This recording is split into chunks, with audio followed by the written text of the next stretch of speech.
Assalamualaikum teman-teman, welcome to our channel.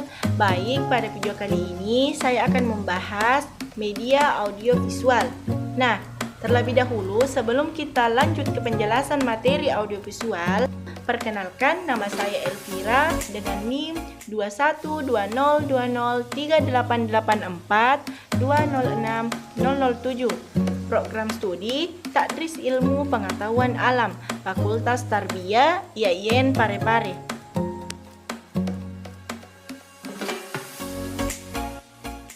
Nah, sebelum kita lanjut pada materi pokoknya yaitu media audiovisual, terlebih dahulu kita ketahui dulu apa sih itu definisi dari media, begitupun definisi dari audiovisual.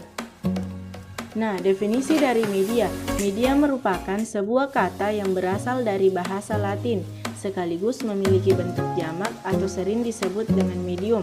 Sementara itu, kata media secara harfiah memiliki arti perantara.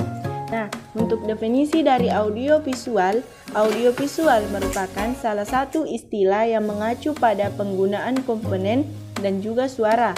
Jadi, kedua komponen tersebut akan diolah secara bersamaan untuk kemudian disajikan ke dalam sebuah presentasi, tontonan, dan juga program acara sesuai kebutuhan.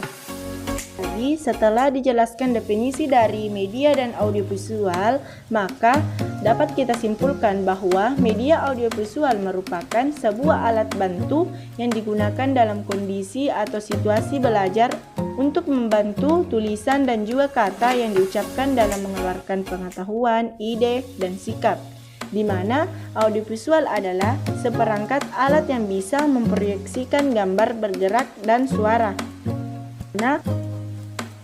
Nah, macam-macam audiovisual ada dua. Yang pertama, audiovisual murni. Yang kedua, ada audiovisual tidak murni. Nah, yang pertama yang akan saya jelaskan yaitu audiovisual murni. Audiovisual murni merupakan sebuah audiovisual yang bergerak yang dimana menampilkan unsur suara dan juga gambar bergerak. Unsur suara tersebut berasal dari suatu gambar. Adapun contohnya seperti film bersuara. Film bersuara seringkali disebut dengan gambar hidup. Hal tersebut adalah gambar dari sebuah frame yang diproyeksikan satu persatu melalui lensa proyektor secara mekanis, sehingga nantinya akan terlihat hidup dan bergerak di layar. Film ini biasanya digunakan untuk tujuan pendidikan, hiburan, dan dokumentasi. Contoh kedua yaitu video.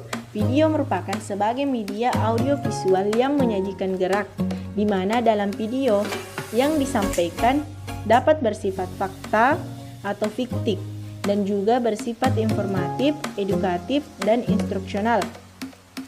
Namun hal itu tidak berarti bahwasannya video bisa menggantikan kedudukan film.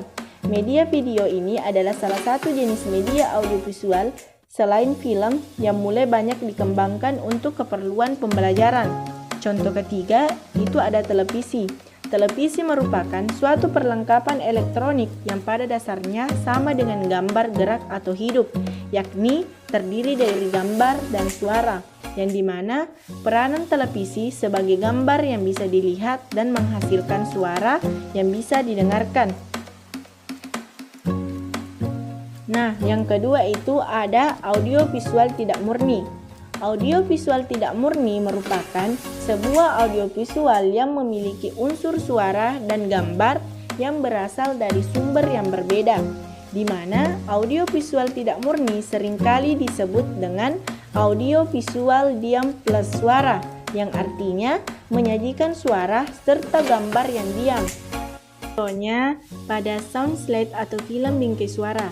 Slide atau yang disebut dengan film strip yang ditambahkan dengan suara bukanlah alat audio visual yang lengkap, sebab suara dan juga rupanya berada di tempat terpisah. Oleh karena itu, slide ataupun film strip ini termasuk ke dalam media audiovisual atau media visual diam plus suara. Manfaat media audiovisual. Manfaat media audiovisual yang pertama itu memunculkan rasa penasaran atau ingin tahu. Media audiovisual ini bisa memunculkan rasa penasaran atau keingintahuan karena adanya penampilan visual yang menarik dan disertai dengan audio. Dengan begitu, anak-anak akan timbul rasa ingin tahu dengan isi yang disampaikan di dalam media tersebut. Yang kedua, tidak membosankan. Media audiovisual ini termasuk tidak membosankan karena sangat bervariasi apabila digunakan dalam pembelajaran. Seperti yang sudah kita ketahui sebelumnya dari pengertian audiovisual, yakni penggabungan media auditif dan juga visual. Penggabungan dua media tersebut bisa dikreasikan ke dalam berbagai jenis tayangan dalam proses pembelajaran. Yang ketiga, memudahkan penyampaian. Media audiovisual bisa memudahkan penyampaian materi, sebab media yang satu ini dapat menarik perhatian siswa dan anak-anak didik. Jadi, anak-anak tidak akan salah dalam mengetahui isi materi dan mudah untuk memahaminya. 4. Memastikan adanya pemahaman. Media audiovisual ini bisa memastikan informasi yang diterima oleh anak-anak karena tipenya yang auditif dan visual. Penayangannya dapat membuat pemahaman peserta didik menjadi lebih cepat terserap. Di mana dalam penggunaan media audiovisual pastinya mempunyai kelebihan dan kekurangan.